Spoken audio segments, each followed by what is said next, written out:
Hi, today I'm here to welcome Michelle Anderson. Michelle is one of the event coordinators for the very popular Bantam Jeep Heritage Festival. And Michelle, am I right? This is the 12th year? The 12th year. Oh, wow. Can you believe it? Time flies, but we're just roaring to go every year. Right. And you've been involved for a while, right? Yes, since 2014. 2014. So quite some time as well. Oh. And tell me, I mean, this is so popular. Is this something you guys work on all year round? For the most part, yes. There are slower months, of course, and now's like our crunch time here, May, June, right before the event, but there's something to do for the event. All the time. All the time. And yeah, I mean, every year you expect approximately maybe around 30,000 people that come through this event during the weekend. Yes. So it is coming up. What are the dates this year?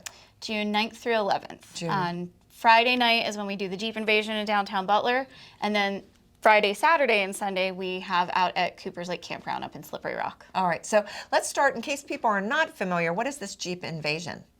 So the Jeep Invasion is kind of our big highlight of the weekend. It's what everybody really looks forward to because it's like its own spectacle. Okay. Where we park 1,000 Jeeps that come into Butler on Main Street. So we fill from one end to the other of Butler. Yeah. And we basically, we call it a street party. We have DJs, we have food vendors, people walk around, kind of like a car cruise atmosphere.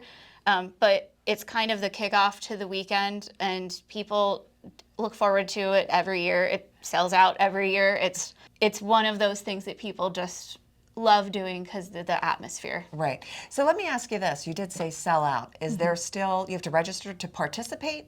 You do have to register to park on Main Street. Okay. It's open to the public to kind attend. of come down and walk around. So you could, park on the side streets and the lots and walk down and see the spectacle that is all of the 1,000 Jeeps on Main Street. Is there still spots available to park on Main Street? That we are sold out with. Okay. We finished our pre-registration earlier this month, so this is actually the first time that's sold out this early. Oh, cool. So we already know that there will be 1,000 Jeeps on Main Street. Okay. So in the future, if you do want to register, know that you need to do that in advance. Yes. All right. So after the Jeep Invasion, then everybody heads kind of to Cooper's Lake, and then tell us about the weekend and the activities. You have some activities that happen every year that people look forward to, and then you have some new things this year. Yes. So of course, Jeeps are kind of synonymous with trails, obstacles. That's what they do. So we, of course, have our on-site trails and playground out at Cooper's Lake. And we also, in 2020, our organization purchased property 3 miles from Cooper's Lake. So we also have off-road trails there that are open during the weekend. We have kind of the festival favorites, we like to call them, where, the people that like to show off their Jeep have like a judged contest. We call it the Best of Bantam competition. We have our history exhibit that's like an attraction that everybody likes to come see to celebrate, which is why we were here, the history of the Jeep.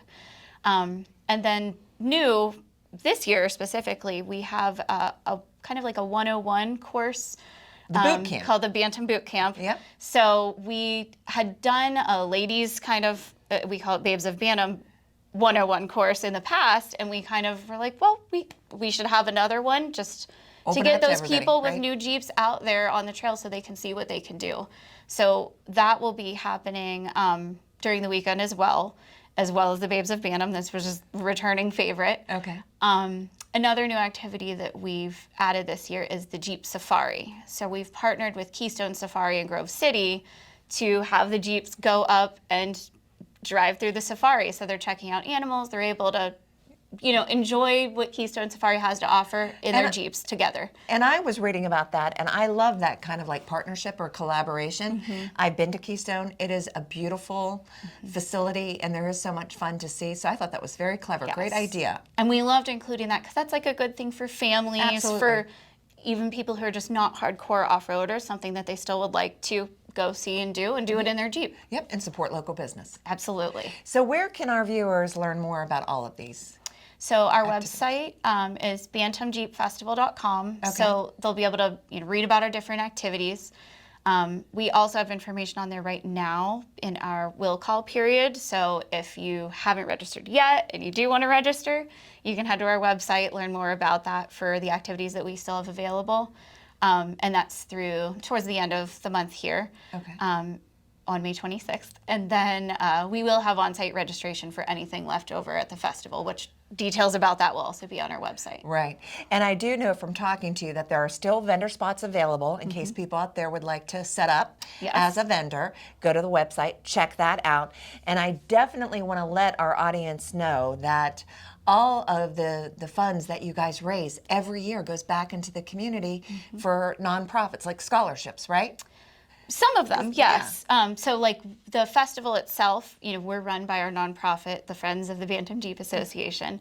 And so every year after the festival, we award, we call them financial gifts, basically grants to Butler County nonprofits that apply. So every year after the festival, like they could check on our website, see when we're doing our grant program and apply. And it's a range of nonprofits. Some of them are, support children's programs. Some of them support other things in the community, because we just like to see the love of Jeep doing good for where the Jeep was born. And that was Butler County. Absolutely. And I did see that there are a variety of organizations have benefited, and they have raised or given out almost $150,000 since 2016 to local organizations. So thank you for doing that. And have fun this year. I'm sure the weather will be spectacular, and if you have a Jeep, you got to come, and if you don't, you still have to come. All right, well, thank you so much. Thank you so much for having me. Sure, thank you.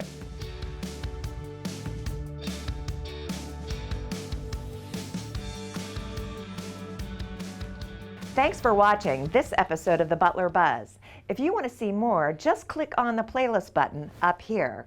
To keep up to date with all of Armstrong Neighborhood Channel, click on the subscribe button down here. Hey, I suggest you do both. See you next time.